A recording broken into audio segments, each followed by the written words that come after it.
What's going on, everybody? If you don't know me by now, my name is Keary Martin, partner with Justin in Reclaimed Outdoors, and would just want to apologize for not getting y'all some more devotions out here lately. It's been crazy. We've been busy. I've been trying to reach out to some folks to get some devotions done who we would think would do a really good job, but I decided to go ahead and do a devotion.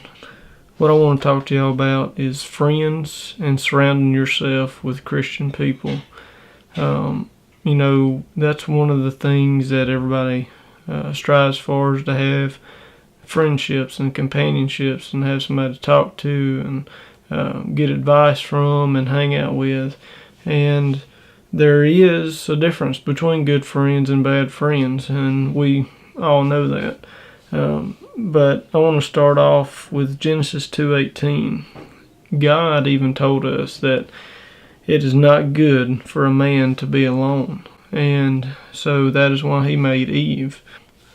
But God knew that man needed a friend.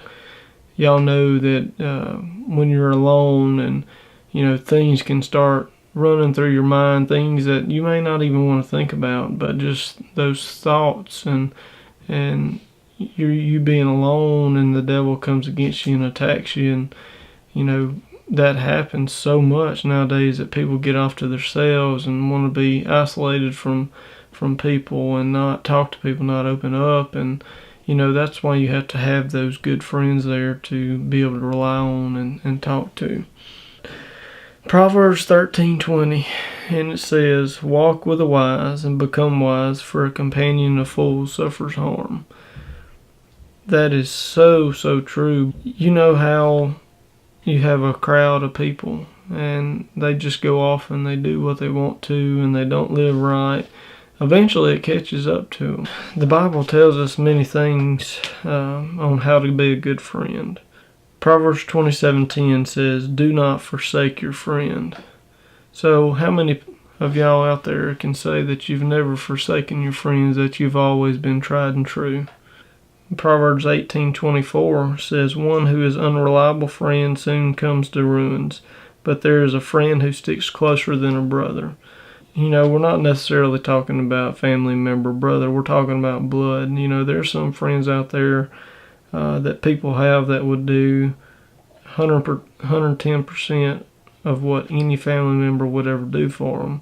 And that's not to say that their family is bad, won't do for them, but a friend that will go out of their way to do more than what family would do, that is such a good friend, and that's what we should be to other people.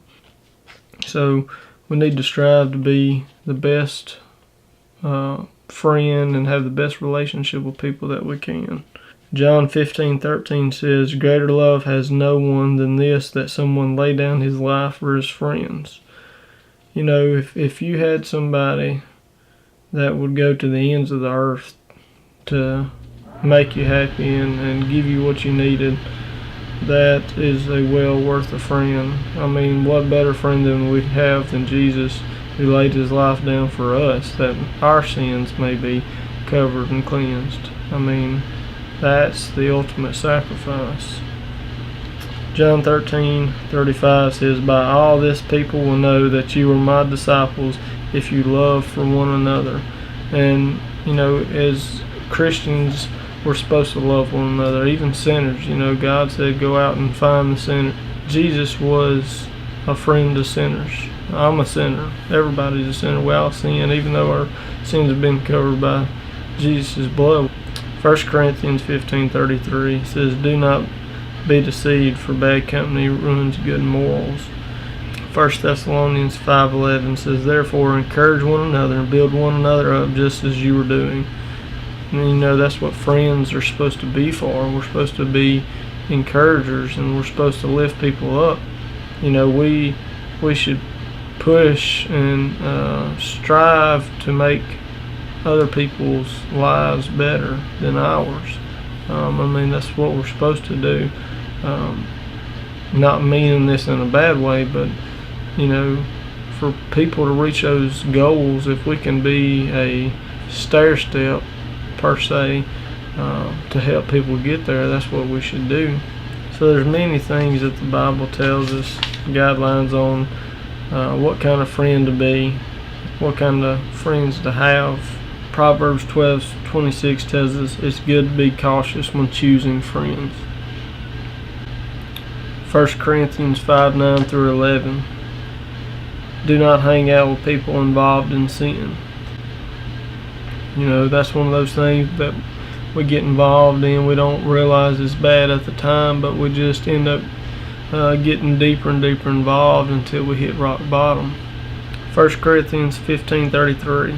Beware, bad company will corrupt good habits. Proverbs 19:6 through 7 tells us watch out for people who want to use you. And you know, there's a lot of people out there that, you know, say they have a lot of friends, but you never get a phone call asking how you are. You know, what kind of friend is that only calls you when they need you? Or Proverbs 27:5 through 6 tells us that confronting sin and keeping each other in line. Proverbs 27:9 tells us that giving advice and helpful counsel when needed is what a friend is for. Proverbs 27:17 says that building each other up and improving each other is what we're supposed to do. Ecclesiastes 4:9 through 12, encouraging and strengthening each other. So are you doing your part to strengthen and encourage your friends? 1 John 1:3 through 4 says our greatest joy is found in our fellowship with God and one another. You know, having friends, having Christian friends that are living right and doing right, and you have that support group, you know, to come back and fall back to and talk to and get advice from, and just, you know, lift each other up. We're able to go out and help each other spread the message, spread the gospel in ways that we may not see, but having that group of friends, we can all learn from each other and work off of each other. So be a good friend today. Be the friend that Jesus was to us and still is. Thank y'all for watching this. Hope y'all enjoyed. We'll catch you on the next one.